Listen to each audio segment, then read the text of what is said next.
الحمد لله وكفى والصلاة والسلام على عباده الذين اصطفى أما بعد فأعوذ بالله من الشيطان الرجيم وقضى ربك ألا تعبدوا إلا إياه وبالوالدين إحسانا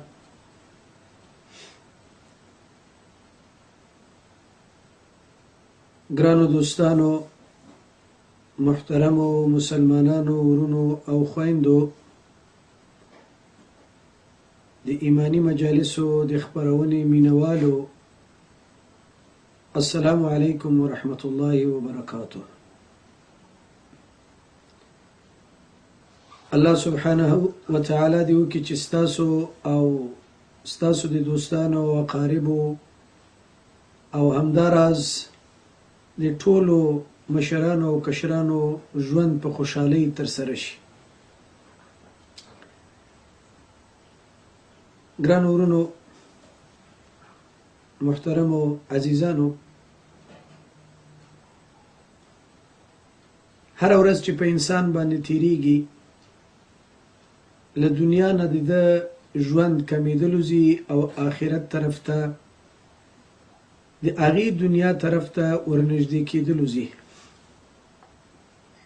په منګه کې ټول د مرګ په انتظار دي.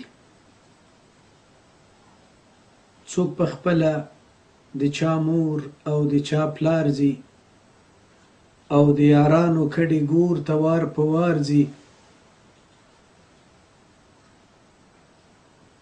نو دا سلسله او دا لړۍ روانه ده.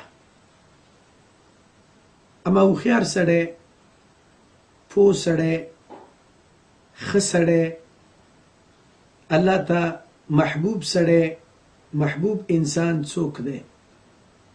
هغه کس چې د سبا لپاره تیاری وکړي. هغه کس او هغه شخص چې د سبا ورځې لپاره تیاری او آمادګي ونیسي. د دنیا په هر شي کې او د دنیا په هر مخلوق کې د انسان لپاره عبرت ده.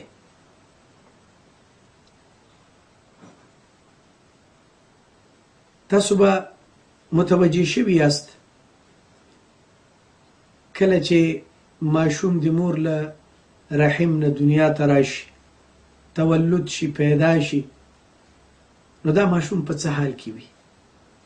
په ضعف، په ناتوانۍ، په ډېرې سختۍ او په خوارۍ کې ژاړي. هغه آرام او خوشحاله ژوند دی چې و راغی، یو بله دنیا ده، بله نړۍ ده، اما دی ډېر ناتوان. په مرور د زمان باندې الله سبحانه وتعالی دته دغه مور بیبي ذریعه د پالنې او د پرورش او د ساتنې وګرځي. شپې او ورځې د ده پالنه کوي، د ده ساتنه کوي، د ده په حالاتو او د ده په هغه موضوعاتو باندې نظر اچوي.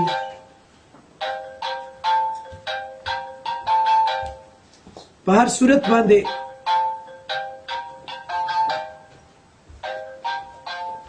دا ماشوم نن نه سبا، سبا نه بل سبا، بل سبا نه بل سبا، یوې ورځې نه بلې ته راغټېږي، یوې ورځې نه بلې ته د ده په بدن کې، په صحت کې ښه والی راځي، لوړوالی، غټوالی راځي، حتی دا چې ښه طاقت ته ورسیږي. په مرور د زمان همداسې پسې لاړ شي بوډاوالي ته، او بیا بیرته هغې حالت ته او هغې مقام ته ورسیږي کوم ته چې دی له اول نه و.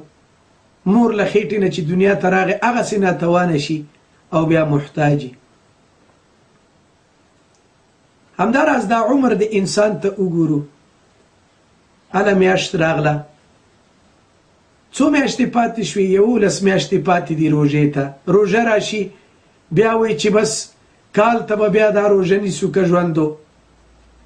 یوه ورځ بلې ته، بله بلې ته، او د انسان له عمر نه دا کمولو ځي. دې سره سره که چېرته موږ لمر ته متوجه شو سهار وختي لمر راوخیږي له مشرق نه لمر خاته له طرف نه را روان وي وي وي مازدیګر شي لمر پریوزي غروب وکي هغه رڼا پاتې نشي سپوږمۍ راوخیږي نری وي ډېره نری غټیږي غټیږي غټیږي اخر کلچتې جوړه شي پوره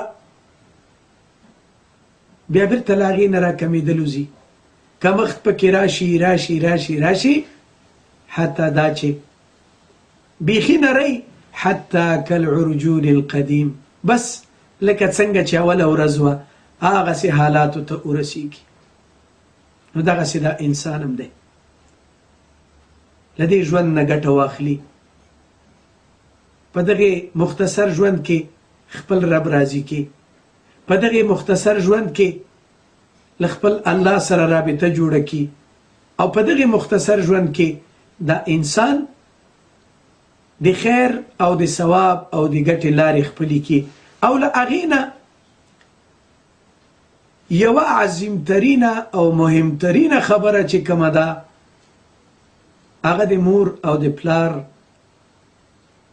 او د دې دواړو هستیو خدمت کول دي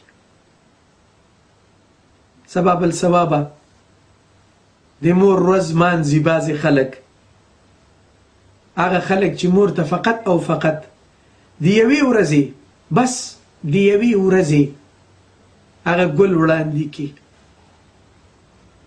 درالې چې هغه عظیمه هستي هغه اوچت او د اوچت مقام لرونکی او لرونکې هغه مور او پلار دي چې باید د هغوی پوښتنه د هغوی مشکلات د هغوی حاجتونه او د هغوی غوښتنې باید پوره کړی شي دا ډیره مهمه ده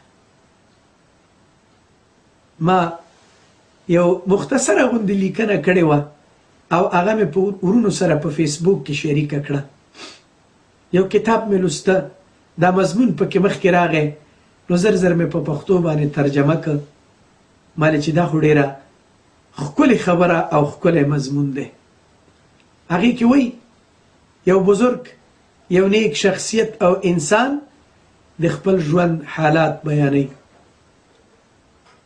وایي چې کله به چې پلار راته غوسه شو کله به چې پلار غوښتل چې ومې وایي نو مور به ترې خلاصولم مور بیبي به ترېنه خلاصه کړم مخې ته به ودرېده او زما هیڅ نه هېرېږي په ماشومتوب کې ما یوه ډېره غټه خطا کړې وه ډېر وړوکی ومه خو موټر مې چالان که او نه په ډرایوینګ پوهېږم نه په بل څه او موټر له ماشومانو ډک دی واده ورځ ده نږدې و چې ټول ماشومان په یو کنده کې وروغورځوم الله سبحانه وتعالی فضل وکړه یو کس هلته وروسته ناست و نو هغه راغی موټر یې ودراو نو پلار راته ډېر غوسه و پلار غوښتل چې ښه مې ووایي اما چې کله رالم زما مور بیبي الله دې د ټولو له میندو سره ژوندی لري نو مخې ته ودرېده او زما لپاره پلار هغه یو څپېړه وواله نو وایي چې کله به زه مور والم نو پلار والم نو مور به مخکې ودرېده زه به یې خلاص کړم وایي ځان سره مې فکر وکړ چې که چېرته دا مور ما ته په غوسه شي او مور زما په والو باندې شروع وکړي پلار به څه عکس العمل وښي ته راځه د مور نافرماني د یوې لحظې لپاره شروع کړه مور راته آواز وکړه ما جواب ورنه کړ مور بیبي راته ویلې زویه راشه دوکان نه لږ ماسته راوړه ما جواب ورنه کړ مالې نه یې راوړم مور چې کله انګولی یا په اصطلاح سالند دا یې راته واچوه ما دا لږ دی زه ډېر غواړم دا نه اخلمه ایسته مې هغه چپک مور نور راته واچو مور راته ویلې زویه په خاورو کې مه کښېنه بره کښېنه پاس کښېنه بچیه وی ما ویلې چې نه په دې خاورو کې کښېنم خو چې کومه خبره مور کوله نو ما د هغې خلاف ورزي وکړه نو چې کله انتها ته خبر ورسېده نو مور بیبي هغه عظیمه هستي د دنیا په سر راغله او زه یې په غېږ کې ونیولم او ویې ویلې چې بچیه زما نازوليه مریض یې تکلیف لري څه در باندې شوي دي بچیه ښکلې کړم په غېږ کې ونیولم او ناز او نورم هغه څه چې دې سره هغه مور شفقت و هغه یې راکړه وایي ځان سره مې ویلې چې مورې ستا عظمت ستا اوچت شان ستا اوچت مقام ته سلام چې ته څومره اوچته او عظیمه هستي یې له دې وجې نه د اسلام ستر پیغمبر د اسلام عظیم پیغمبر محمد مصطفی صلی الله علیه وسلم هغه ته یو ورځ یو سړی راغی او ورته وایي چې یا رسول الله د دنیا په سر د دنیا په خلکو کې زیات حقدار زما د ښه او د اخلاقي اعمالو زیات حقدار څوک دی وایي ستا مور ده بیا ورته وایي څوک یا رسول الله دې نه وروسته څوک وایي ستا مور دریم ځل ورته وایي دې نه وروسته څوک بیا ورته وایي ستا مور په څلورم ځل ورته وایي چې بیا څوک یا رسول الله وایي ستا پلار دا د مور مقام دی بدبختانه نن یو تعداد افراد او اشخاص یو تعداد خلق لغربي تعذیب او تمدن نه متاثر او د غربي تهذیب او تمدن لیونی یوه ورځ د مور لپاره خاص کوي روز مادر یا د مور ورځ اما د اسلام ښایسته دین د اسلام اوچت او باعظمت دین خپلو متبعینو ته او خپلو پیروانو ته دا تعلیم ورکوي چې د ژوند په هره لمحه کې په هره لحظه کې د مور او د پلار فکر کوي علی الخصوص د مور سره ډېرې نیکۍ کوي که ټول عمر یو انسان مور سره نیکي وکي د هغې صرف هغه 9 میاشتې هغه په خېټه ګرځولو د هغې حق هم نشي ادا کولی مور دومره اوچته هستي ده بدبختانه نن مسلمان د هر چا لپاره یوه ورځ لري د نبی کریم صلی الله علیه وسلم ورځ لمانځي یو ورځ مولود شریف دا یو ورځ لمانځي ورسره صحابه کرامو کې روافض او شیعگان دا یوه ورځ لري سیدنا امام حسین رضی الله تعالی عنه ته سردار اهل جنت په باره یو ورځ بس او هغه هم څوک لمانځي د حسین رضی الله عنه ورځ چې نه اخلاق حسیني دي نه شکل حسیني دی نه لباس حسیني دی او نه کړه وړه حسیني دي په نامه باندې حسین او اسی نور مسائل وروسته تر شا لري ام المؤمنین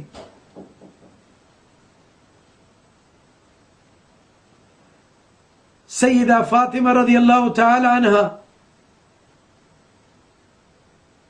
د جنت خاتونه د هغې لپاره یې یوه ورځ ټاکلې شهادت فاطمه رضی الله تعالی عنها او په هغې کې کومې ښځې راوځي په لوت سر په هغه عجیب و غریب لباس آیا فاطمه دغسې ښځه وه چې لکه دا تاسو هستئ یوه ورځ د فاطمې رضی الله عنها لپاره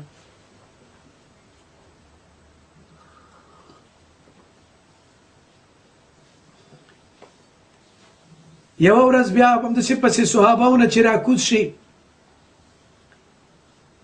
شیخ عبدالقادر جیلانی رحمه الله یوه ورځ ده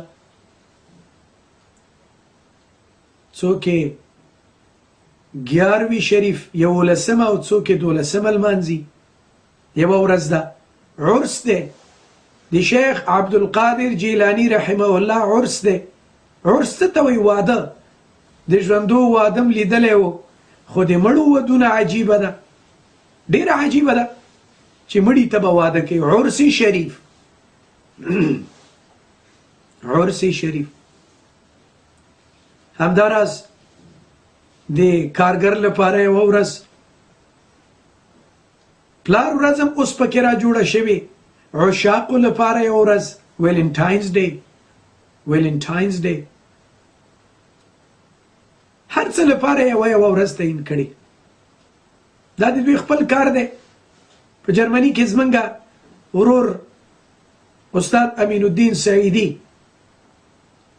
هغه وایي یو چاته مې ټلیفون وکړ او ورته مې وویل چې پلار دې مړ دی په ډوچ کې په جرمني ژبه مې ورته وویل چې پلار دې مړ دی وایي هغه راته په جواب کې وایي چې زما اولاف دې خراب کړ ویکیشن زما اولاف دې خراب کړ زه په اولاف کې یم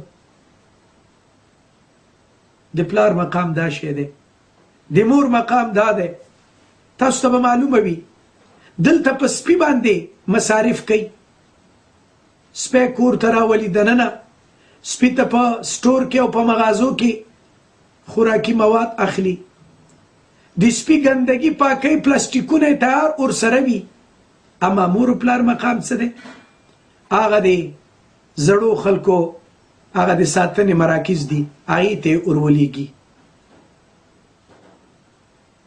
تر پلار او تر موره د سپي مقام اوچت دی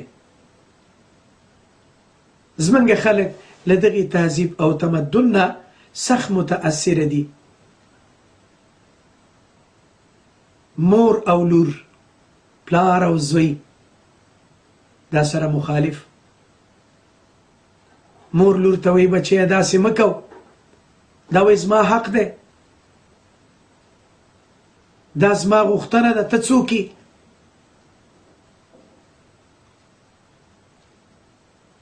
ستا یې څه حق په ما باندې انا لله و انا الیه راجعون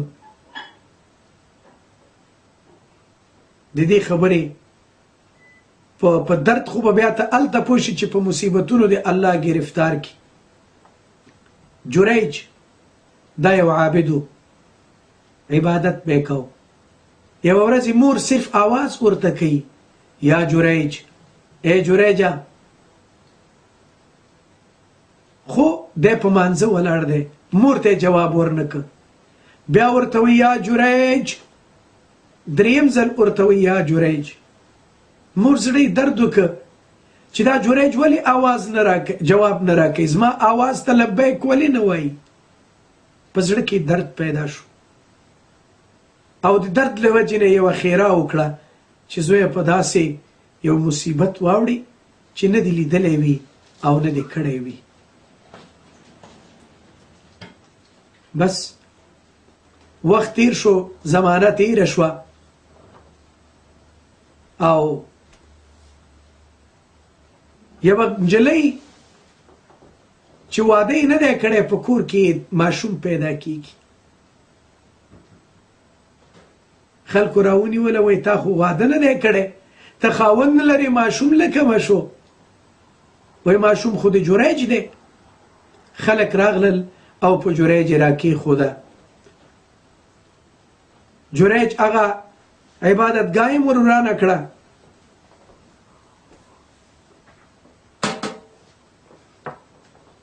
د جریج هغه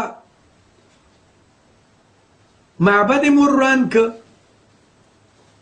دی هم ښه ووو و دی پوه شو چې د مور هغه خیره ده چې ماته یې کړې نن یې آثار معلوم شو نو بیا یې اودس وکړه 2 رکعته لمونځ یې وکړه او وی ویل چې یا الله ته په دې ښه پوهېږي چې دا زنا ما نه ده کړې، دا عمل ما نه دی کړی، زه په دې پوهېږم چې دا د مور آه وه، د مور د خولې هغه خبره وه چې زما په حق کې وکړه او زما دا حال دی.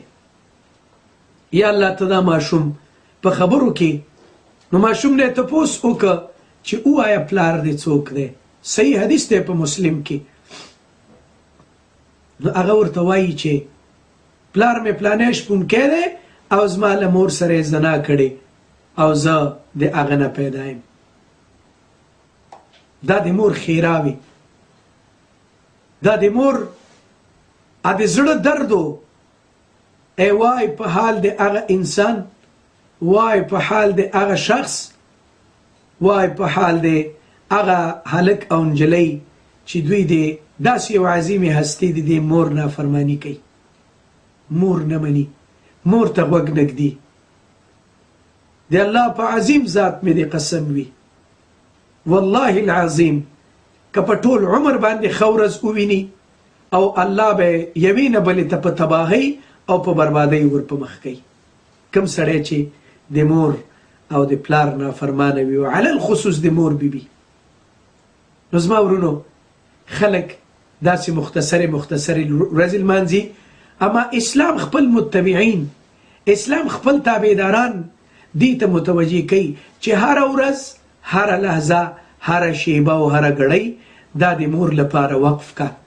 هره لحظه د مور په فکر کې اوسه، که په کار کې د مور په فکر کې چې راځي یو خاص شی مور ته راوړه. هره ورځ ورته مور جانې نن مې دا درته راوړي، ته دا لږ وخوره.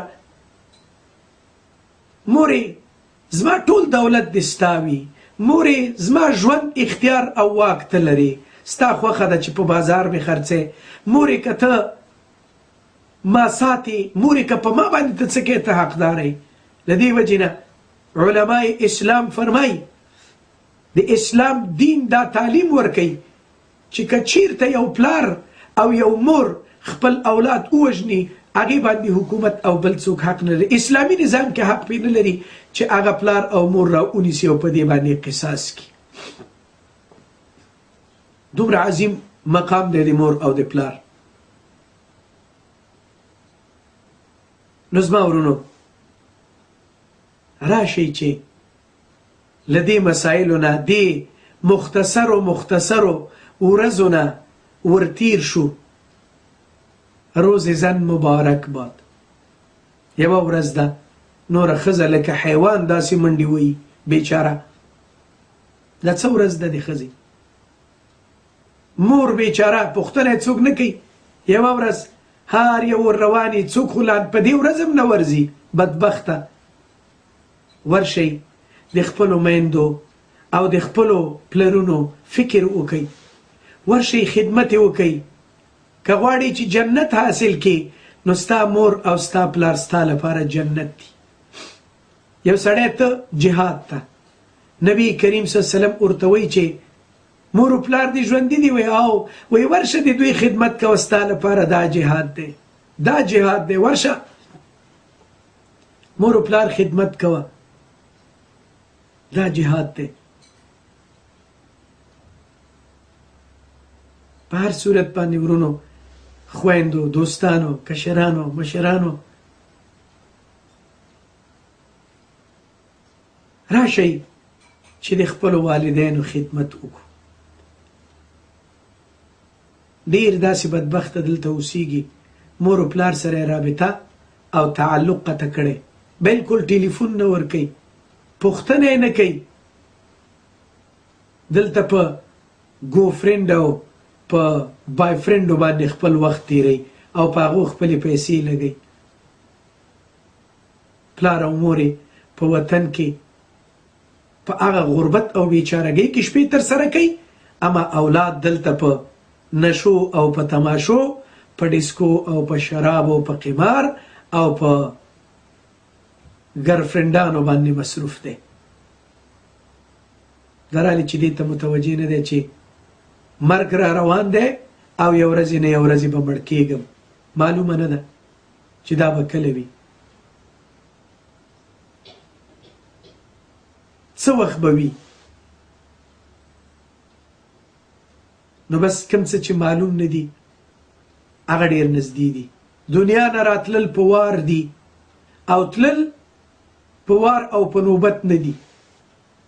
دنیا ته چې راځي، دنیا کې چې پیدا کېږي ماشومان، نو اول مشر رور، بیا کشر رور، بیا پسې همداسې سلسلې مراتب. خو دنیا نه چې ځي، کله کشر وخته وفات شوی، مشر پاتې، پلار ژوندی زمنې مخکې مړه شي. ای ځوانانو، ای پیغلو، ای کوچنیانو، ای مشرانو، ای د ګران وطن د افغانستان سرمایې او د هغې د راتلونکي لپاره یوې رڼا، هغه امیدواري چې تاسو استئ. خپلو اعمالو ته متوجه شئ، خپلو کړو وړو ته متوجه شئ او الله نه یره وکئ او د مور و پلار خبره ځمکې ته مه غورځوئ. حتی رسول الله صلی الله علیه وسلم فرمایي چې یو خو به دعا ورته کوې، دې سره سره چې دعا قرآن کې الله وایي چې رټې به نه، وزرې دې ورته راښکته که، رټې به نه، غلطه خبره به په مخ کې نه کوې. داسې به ودرېږي د مور و پلار په مخ کې لکه څنګه چې یو عسکر د یو جنرال په مخ کې، یو خور ضابط د یو جنرال په مخ کې په ډېر ادب او احترام سره ولاړي او خوځېږي نه او ښه داسې سلامي ورته کوي. داسې د مور و پلار په مخ کې ودرېږئ، خدمت یې وکئ او د دنیا او د آخرت ښېګړې او خوشحالۍ ترلاسه کوي. هغه سړی، هغه شخص، هغه فرد، هغه انسان نه په دنیا کې ناکامیږي او نه په آخرت کې، او الله به په دنیا کې ښېګړې ور په برخه کوي او په آخرت کې هم.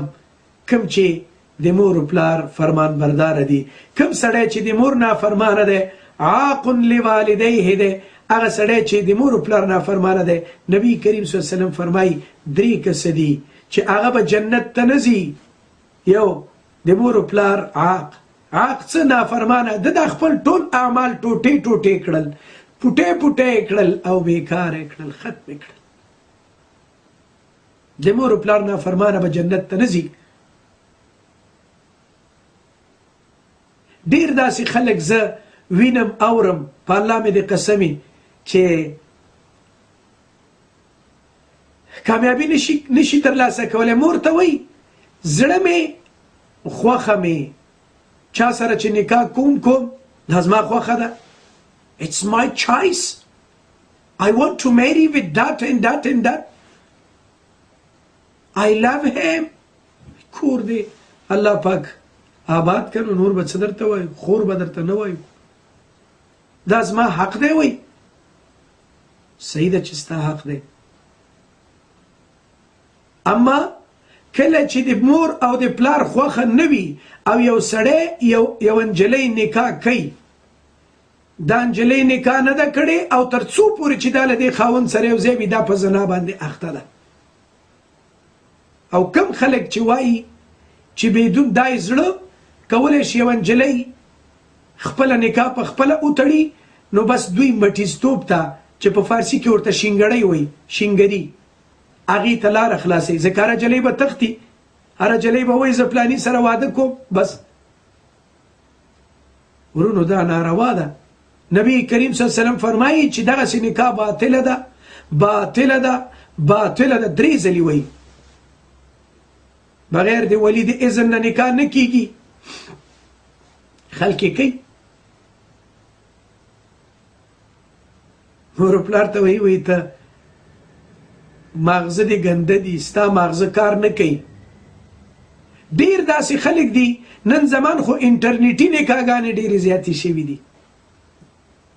په نیټ باندې کینی، په فیسبوک فتنه بوک کې، په دې فتنه بوک کې ناستي، هلته دا یو پیدا کړي، دا یې دلته پیدا کړي، چټینګ یو چټینګ نه وروسته ودونه شي، لیونتوب ته ورسېږي پکې چې په چټ باندې پیدا کړي. نو چټپټ نکاح دی، د 2 ورځې به یې 3 ورځې والله که وګورې. خو چې مور ورته وایي مه کوه، وایي it's my choice. I want to marry not you. داسې ډېرې ښه کږه وږه نارویژن به ورته نارویژي وایي انګلیسي دلته چې پښتانه هم دي مور او پلار ته په نارویژۍ باندې جواب ورکوي نورونو خویندو راشئ چې خپل مور او پلار ته غوږ کېږدو راشئ د مور حکم ومنو راشئ مور سره او پلار سره د چا چې دواړه ژوندي دي خدمت یې وکئ او که یو له دې دواړو نه ژوندي دي ژوندی دی او یا ژوندی ده نو د هغې خدمت وکئ یا د هغه خدمت وکئ او که وفات دي دعا پسې ډېرې کوئ صدقات وکئ د مور و پلار لپاره ولیکئ غریب و غربه و یتیمانو ته بهترین شی دعا ده دعا ورته وکئ په ژوند کې هم دعا ورته کو منځ کې هم دعا ورته کو رب اجعلني مقيم الصلاة ومن ذريتي ربنا وتقبل دعاء ربنا اغفر لي ولوالدي وللمؤمنين يوم يقوم الحساب رب ارحمهما كما ربياني صغيرا دعا کوي ورته یا الله داسې رحم وکړي زما په مور او په پلار باندې لکه څنګه چې دې دواړو په ما رحم کړی و په داسې حال کې چې زه صغیر وم ماشوم وم الله سبحانه وتعالی دې موږ او تاسو ټولو ته د مور او د پلار د خدمت کولو توفیق را په برخه کې او الله سبحانه وتعالی دې هغه والدین چې وفات شوي دي له دنیا تللی دي الله دې هغوی ګناهونه معاف کړي الله دې اوچتې مرتبې د جنت ورکړي او د چا چې والدین ژوندي دي الله دې طویل عمر ور په برخه کړي او الله سبحانه وتعالی دې دغه سیوري زمونږ او ستاسو له سره نه کموي زما خو والده ژوندۍ ده او زما چې کله په زړه راګرځي نو سترګو کې مې اوښکې راشي او زړه له کومې دعا ورته وکړم چې مورې ستا عظمت ته دې زما سلام وي ته وي چې زه د دې مقام ته رارسولی یم که ته نه وایې الله خبر چې په موږ به څه کېدل په هر صورت دوستانو په آخره کې فقط دوه درې خبرې غواړم چې عرض یې کړم او دا به آخري او لومړنۍ او آخري خبره وي په دې اړوند بعضې افراد او اشخاص ډېرې ګډې وډې خبرې کوي منګه څه یو رسول الله نه پرېږدي نو ابوبکر غوندې سړی به څه وي من خو ډېر خاکي بندګان او عاجز خلک یو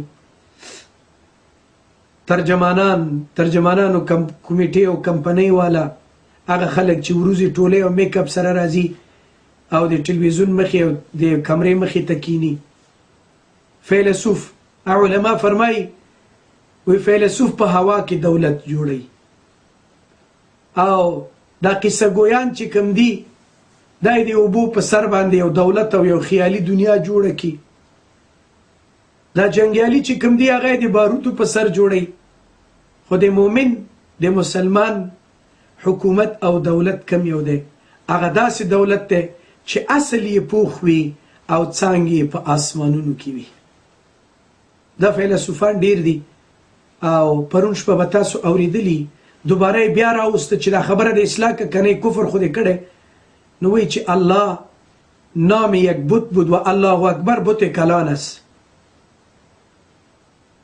بیا وروسته راغی زر زر یې بیرته هغه که چې اوس خو دا جوړه که دا خبره درالې چې دغه محترم فضل احمد چې هغه زمان کې چې په پل باغ کې لیسې حبیبیه وه دی په هغې ځای کې و او د بیګا وویلې چې مجددي صاحب و دکتور سعید افغانی ډاکټر صاحب سعید افغانی دا د دینیاتو معلم و او چې دته به یې کله وویلې چې راشه په تختې باندې لیکل وکړه نو دی له هغه وخت نه له اسلام سره ضد سړی و هغه وخت نه دی د اسلام خلاف سړی و د قرآن او د سنت خلاف سړی و نوم یې اصلي فضل احمد دی بس راغی فیلیپس 66 نه 66 بس دا نو مې په ځان کې خود پلانې کې خود او جواب هم نه وي هماغه وایي چې فیلسوف په هوا کې دولت جوړوي وي ما دیگه از این قاره برآمدیم اوسیږم دلته دیگه وی ما در این دنیا نیستم ما خیالاتم دیگر است فکر پی وکړئ داسې افراد او اشخاص راوستي دي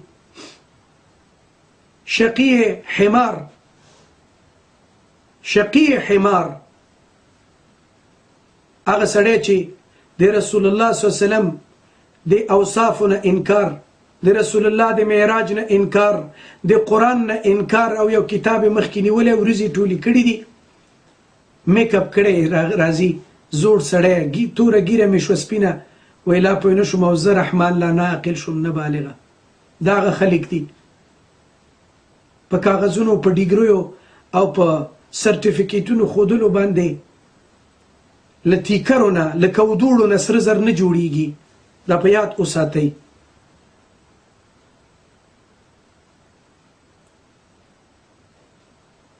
بس هماغه دی وایي که غواړي چې عاقل سړی په عذاب کې په تکلیف کې نو له جاهلو سره یې واچوه که غواړي چې با تجربې او مجرب سړی په تعذیب او په عذاب کې نو نااهلو سره یې مخامخ کړه که جاهلانو که عالمان او په دین باندې او په اسلام او په علوم اساسي باندې پوي خلک غواړي چې هغوی ته عذاب ورکړي نو بس جاهلانو ته ورمخکې کا وایي که ښځو ته عذاب ورکول غواړي نو له خبرو یې منع کا نو بس دغه فیلسوفان دي او دغه افراد دي بې ځایه قضاوت کوي بې ځایه خبرې کوي په ټکي باندې نه پوهېږي قرآن له مخې نشي لوستی او وایي چې ته خپله روانشناسي کوه هغې کې موږ در سره کار نه لرو او دومره احمق هم نه یو چې په روانشناسۍ کې موږ دخل وکړو ځکه هغه ستا رشته ده ته یې کوه فلاسفي دې ویلې ده فلاسفي دې کوه موږ په دې کې کار نه لرو اما د اسلام په دین باندې کورانه او غیر عاقلانه او بی تمیزانه تعرض مکوه او پات شو جناب محترم تیمورشاه حسن صاحب دوست عزیز تیمورشاه حسن آقایی که از نروژ صحبت میکنه در طالبان در امر بالمعروف بود چه زنا را رد کرده باشد تا بالی هم خبر نیستی که ما در کجا بودم چی وظیفه را اجرا کردیم و الحمدلله ما میبالم و افتخار میکنم که من حیث یک انسان خبیر من حیث یک انسان با شعور و با درک به خاطر وطنم و به خاطر افراد وطنم در وزارت صحت عامه افغانستان کار کردیم الحمدلله و ما شکر میکشم هر کسی که میره بره بپرسه ما یک تاریخ بسیار زنده دارم امروز هم مرا مردم از اونجا تلفن میکنه ما لاف و پتاق به مثل دکتر صاحبایتان نمیزنم از تلویزیون زهری و من اگر خودت ای گپاره نزنی آخرین جای آخرین مدرک یا آخرین ستیشنی که برات مانده او اینمی تلویزیون زهری است اینمی تلویزیون برات مانده آقای تیمورشاه حسن صاحب برای خودت و برای برادر صاحب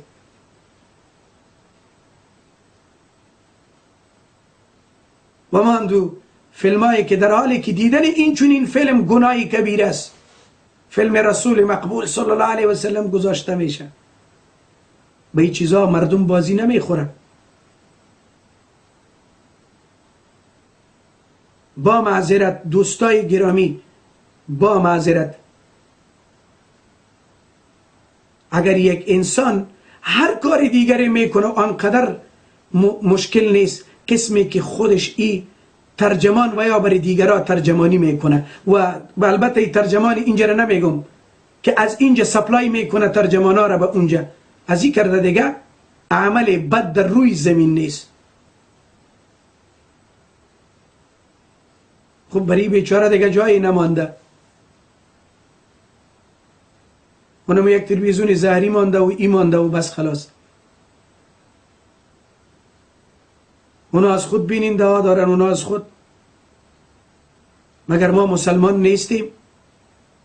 آیا اسلام و تقاضای اسلام اینمیست که هر کسی بیایه و در تلویزیون چرندیات بگویه ما از دین گپ میزنیم؟ میگن این چرندیات رو دو میزنه، دشنام میزنه. از دینت که دفاع کردی دشنام میزنی. اما او کسی که با رسول الله، با خانم رسول الله در ایمیلش، اما برادری که گفت شما میتونین برای من ایمیل بکنین، من ایمیل همه دیوید پلپس برات روان میکنم. میگن او چی رسولی بود که زن خدا نتانست که مسلمان بسازه؟ باز میگه ای توهین میکنه. ولی اینها را هم اونجا جور کردن، از اونجا برش میگه لین 3، باز او لین 3، کدام لین بگیریم؟ 4، باز تکمره از اونجا برش ریله میکنه و نفرای خودشان که مقصد ما با این چیزا میفهمیم. اصلا ما با این چنین افراد و اشخاص خود روبرو نمیکنه. ما موضوع دفاع از دین ای اگر زاره کسی میکفه، ایره اگر مردم توهین میگه، کسی که به رسول ما توهین میکنه، ما او انسان چی که تمام اهل بیتش توهین میکنم، در مقابل از این استاد میشم. چطور شده میتونه که ای بیایه و دینی مرا توهین کنه، پیغمبر مرا توهین کنه، قرآن از روی خوانده نمیتونه و قرآن مرا بگیره؟ ای در قرآن کچالو دیگه. و برادر رضایی محترم تیمورشاه حسن فرید عادل سے کتاب مقدس، کسی که اصطلاح کتاب مقدس بر زبان میاره، اینا از جمله امو کریسچنا و از امو عقیده ها و نظریات هستن. آشپزباشی های کلیساها را میاره و بالای او اسلام رد میکنه. جای شرم و خجالت و افسوس است به حال این چنین افراد. اما شکر است روز آخرت آمده نیست، با هم میبینیم. الله سبحانه و تعالی کسانی را که برای حق و یقینا به خاطر دین الله و به خاطر سنت رسول اکرم صلی الله علیه و عمل میکنن، پروردگار اونا را در حفظ و پناه خود داشته باشه. آنانی که شب و روز میکوشند تا رسول الله، دین رسول الله، قرآن، حدیث زیر پای کنن و شکل از اشکال مردم از این دور بتن، پروردگار اینا را خوار و ذلیل بسازه و میشه. و من ایره چلنج میتم. خصوصا چند بار تلفن کردم با پشت امی محمود وثیق، بیا و با ما گپ بزن در قرآن، پولشم ما میتم. در اینمی تلویزیون آریانا افغانستان ای چلنج از برای تو محمودی وثیق، کسی که از برگشت از قرآن است، پروگرامی تو از قرآن مردم به او طرز و ترتیب میگه که حدیث رسول نیست، قرآن و اونجا دیگه تشاندی، او حدیث قرآن کتاب الهی را زیر پای میکنه و او دیگهش آمده تمام مسائل اسلام زیر پای میکنه. این یک گروپ از دوستای محترم که در تلویزیون زهری زرین جمع شده و علیه اسلام، علیه دین اسلام اینا کار میکنن. این شما باید داشته باشین، خصوصا از مسلمان ها این تقاضا و تمنا را دارم و این خواهشم است که این تلویزیون دیگه اگنور کنین، بگذارین که اونمو کبوتر با کبوتر، زاغ با زاغ، باز با باز نی، ای زاغ ها با زاغ باشن.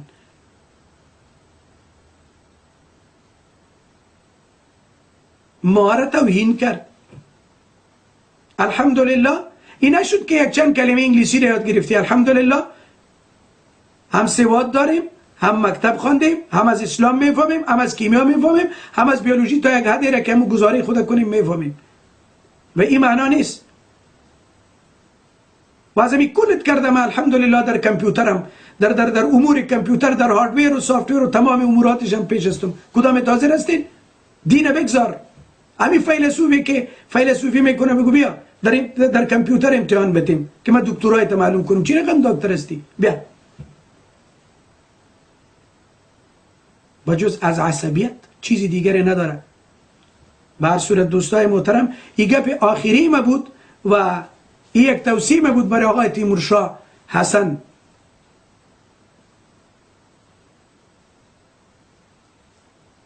درباره مردم کورکورانه و جاهلانه گپ نزنین. درباره ما گپ بزنین، ما پروا از این ندارم، چون ما یک انسان عادی هستم. ما درباره دین زمانی که گپ میزنین ما دفاع میکنیم الحمدلله، و این صلاحیت هم داریم و این جرأت هم داریم. به هر صورت ما میرم به سراغ تلفن‌ها. یک چند دقیقه از تلفن‌ها رو میگیریم و از برادران میشنویم. السلام علیکم و رحمت الله. السلام علیکم و رحمت الله و برکاته. السلام علیکم آقای ابوبکر. و علیکم السلام و رحمت الله. یک اول بذار تو مستی گلتی میکنی اون تیمور آسان و سازمانی بودن سر مردم تو پنجه میکشیدن در شناسایی باید برو از چیز و نرمند تو سر از او پنجه کشید سر مردکه نامش یادم هم یاد رفت. یا کلشان کمانست هستن یا کلشان برادینمی آمدن که مردم را تحویل کنن، پروگرامی را رابطی و دیگر رابطی، یا کلشان اینمت برادینمی تربیه شدن یا فلسفه از کجا میگیرن یا فلسفه از کجا کردن. فقط برادینمی آمدن دین اسلام را چیز کنن یا این زورشون هم نمیکشن، یا فقط برادیستان که آمدن که مردم بیچاره که نمیفهمن یا کمک که بیچاره این تولد شده نمیفهمن شما را یه ذره تشویشی بسده. دیگه مردمی که در افغانستان کلان شده در سالان که بوده این چیزا را میفهمن. یقینا میفهمن. شکر الحمدلله کلشون بیدین هستن یا زنمون آمدن یا چوچای گفتی اونم و عجیم یک گفت خوب بوده سما داد چوچای لشنکی و لشنکی تن یا اونمو کمانستایتان که آمدن در وقتی که در طرف از آلمان شهر به غرب گریختن هم تو باز آمدن امریکا و یا اونمو که چای ارامی های هست که از کمسمول و سازمانی گشت بودن اونمو که آمدن حالا این دیگه کلشان به امریکا الله رحم بکنه برادر گل. در دین اسلام تحویل کنن. زنده باشی برادر. خیر بتا حالا نرستی نره. زنده باشی برادر.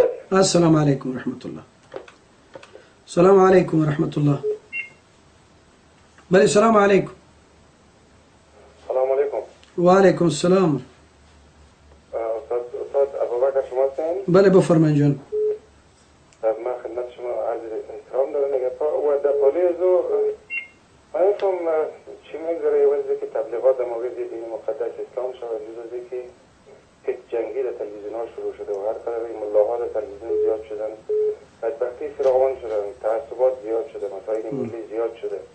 مسلمان رو کافر میگه، شیعه سنی رو کافر میگه، سنیش چه ولی در صورتی که کسی که میگه لا اله الا الله محمد رسول الله او مسلمان هسته، یعنی به خدا عقیده داره، ولی همگی یکی دیگر کافر گفته رایسته. من نفهمی چی میگذاره این روز نوبت نزدیک شده و چی گفت شما سر احمد شاید برادر عزیز، برادر گل، برادر محترم، یک چیز خدمتتان عرض کنم. نظر شما درباره او فرد و او شخص چیست که میگن الله بت است و الله اکبر بت کلانی مسلمان است یا کافر؟ شما بگوین. شما بگوین. اگر ما بگویم امی گپا، شما بگوین احمد و یا محمود، هر کسی که میگه که الله بت است و الله اکبر هم بت کلان مسلمان است یا کافر؟ شما بگوین همه مختصر. در قرآن شریف خداوند فرموده آنچنان محمد رسول الله پیغمبر ما شما توسته که هر کس بگه لا اله الا الله وحده لا شریک له. ما سوالم این است برادر گل، برادر عزیز،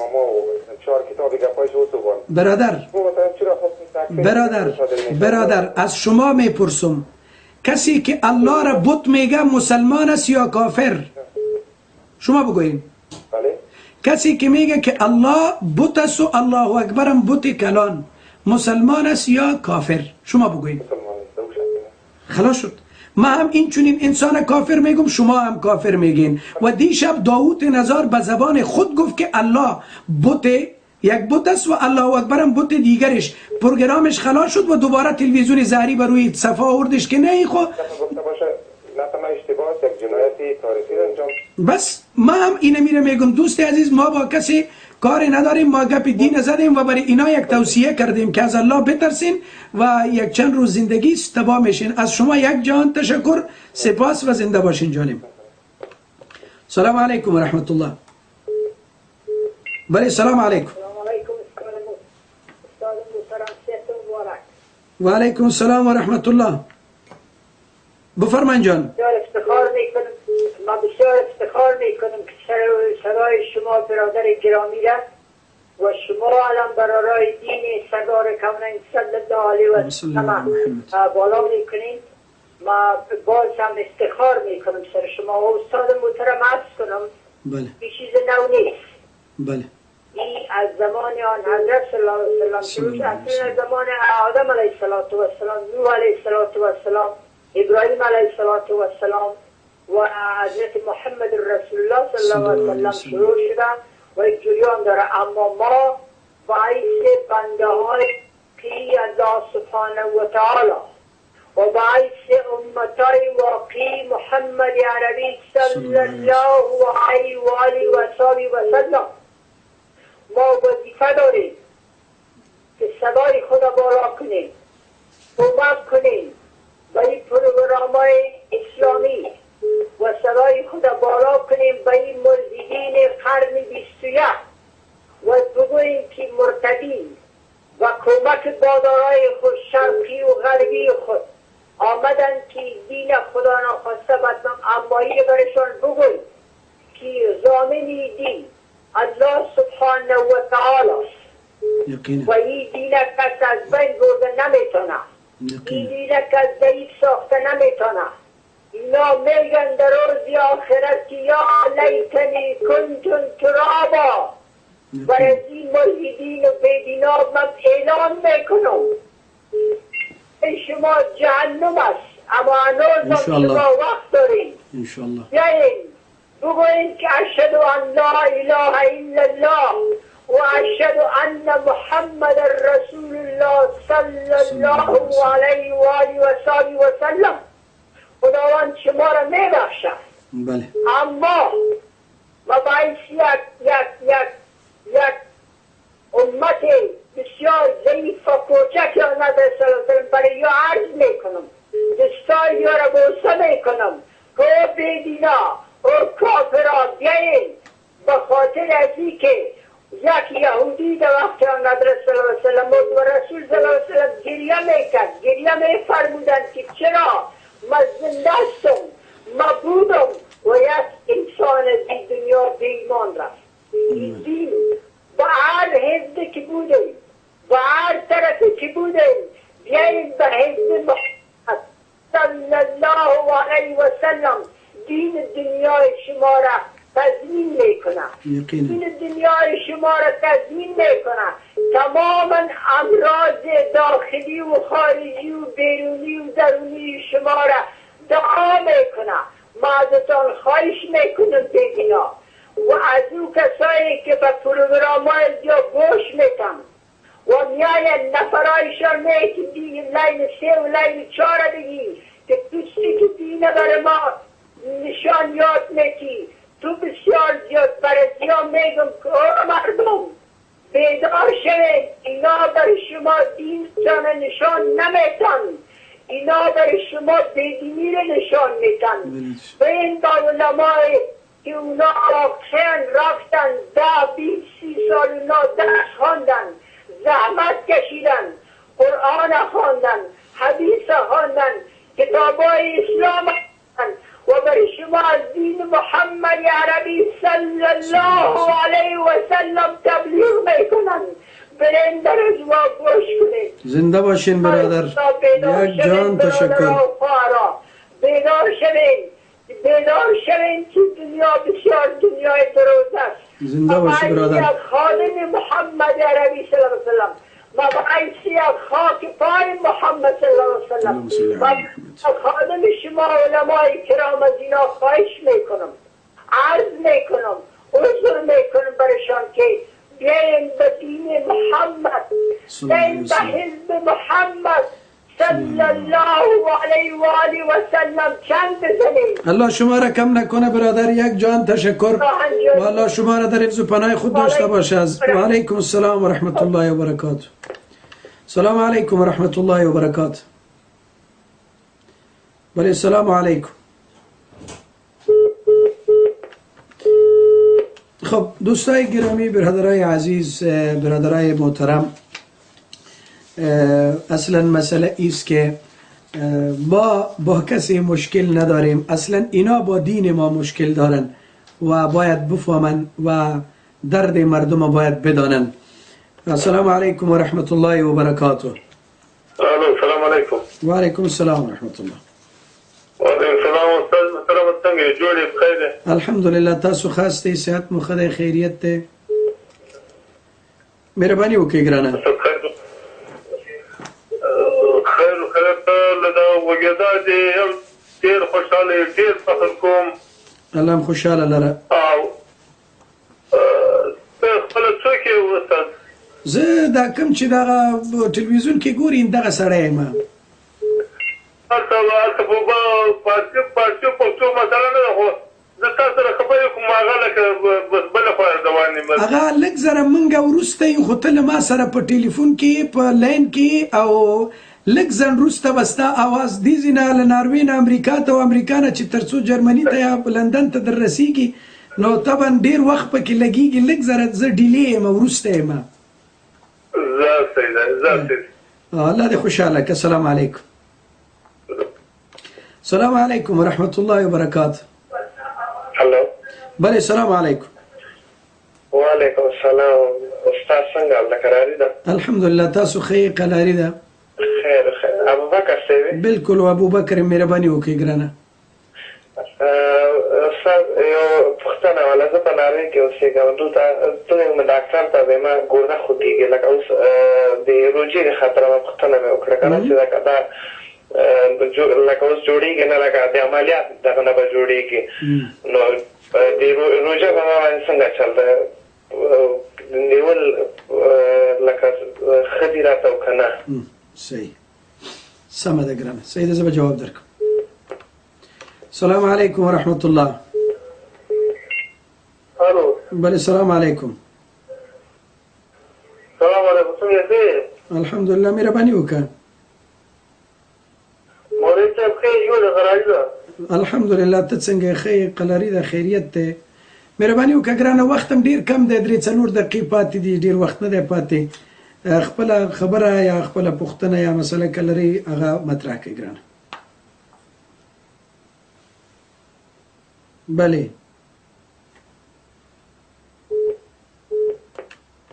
السلام علیکم و رحمت الله. بله السلام علیکم. الو. بله الو. سلام علیکم. وعلیکم السلام. سلام علیکم. وعلیکم السلام. حالتون خوبه؟ بله بفرمایید برادر، اگر چیزی گفتنی داشته باشین مختصر، وقت ما بسیار کم است. میخوام ببینم که شما بداید هر تعلیق قبول دارید؟ سلام علیکم و رحمت الله. الو. بله سلام علیکم. یاره د ایران له خلکو نه خو سپی مو ته راورسېدو. ښه په هر صورت باندې بیچارهګان ټلیفونو کې بیا ناست دي 3 ساعته هلو هلو هلو هلو، بس جو خبر هم نه کوي او همداسې په انتظار کې ناست دي چې تر څو خپل اواز ونه اوري هغې پورې خبرې نه کوي. باید اواز په خپل ټلویزیون زر وارې مې تاسو ته ویلي ورونو، زمونږ تر څو پورې چې تاسو ته زمونږ د خپل اواز مبارک اواز چې تاسو اورئ نو هغې کې لږ وخت لګېږي. تاسو خپلو خبرو ته ادامه ورکوئ، هلته ټلویزیون ته مه متوجه کېږئ چې هلته منتظر یې چې تر څو پورې خپل اواز واورئ بیا په خبرو شي. ډیزلي موټر غوندې بیا د بیدې مافي او خفه نه شئ چې ډېر وروسته ګرمېږي، هسې مه کوئ که نه.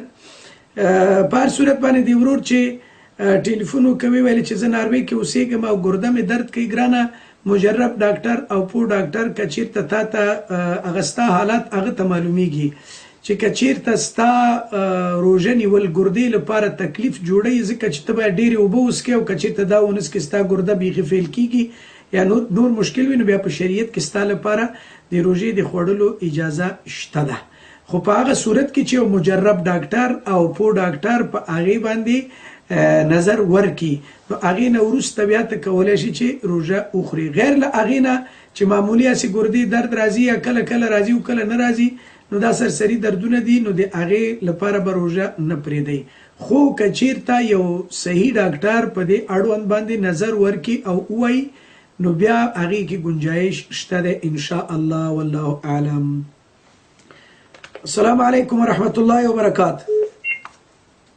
بله السلام علیکم السلام علیکم استاد بزرگوار وعلیکم السلام ورحمت الله وبرکاته صحت سلامتی و جنجوری شما را میخوایم زنده باشید استاد بزرگوار این شبکه کفری که تبلیغات ایجنتای امریکایی را میکنن جاسوسای امریکا هستن خداوند یارو نیست و نابود بکنه داوود نزار و امثالش و احمدشاه رقاصه را خاندانی و رقاصه هستن در افغانستان و مردم افغانستان معلوم دار و ویدا است یا شکست ابدی انشاءالله نصیبشان است خداوند شما را موفق و سرفراز کامیاب داشته باشه زنده باشین برادر محترم الله شما را کم نکنه زنده باشین السلام علیکم السلام علیکم و رحمت الله و برکاته برادرای محترم دوستای عزیز وقت ما به پایان رسیده و از الله کریم سبحانه و تعالی برای شما و برای همه تان جانجوری سلامتی و زندگی پر از ایمان و دیانتداری را میخوایم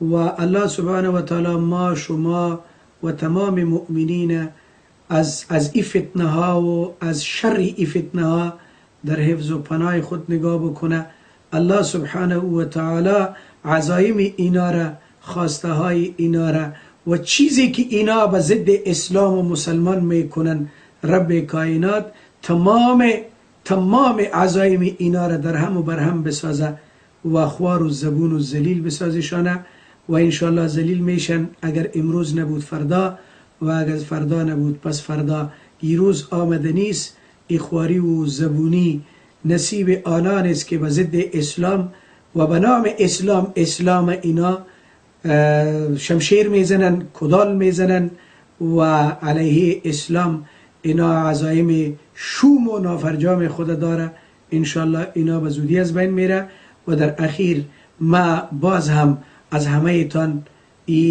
یک التجا و امیدواری را دارم که بیاین اگر تا به امروز نافرمان مادر و پدر بودیم بیاین که سر از امروز با رب خود با الله خود با پروردگار خود عهد کنیم که الها ما سر از امروز نافرمانی پدر و مادر نمی کنم و ما کوشش می کنم که اینا را بسیار خوش نگاه کنم الله همه را توفیق عمل عطا بکنه اقول قولی هذا استغفر الله لي ولكم ولسائر المؤمنين والسلام عليكم ورحمة الله وبركاته الله حافظ و ناصر تک تک شما با ابراز سپاس از دستاندرکارای تلویزیون و تخفیکران الله یار و یاورتان السلام علیکم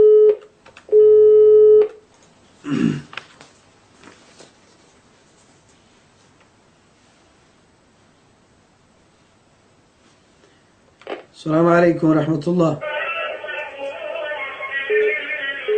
بله السلام علیکم بله السلام علیکم ورحمت الله سلام ملک محترم جوړه قراری ده صحت دې څنګه ده خیر قلاری ده شکر ده وخت او تاسو ختم شو ملک محترم یا تاسو نه کوو مهرباني وکړه تاسو ته وکړه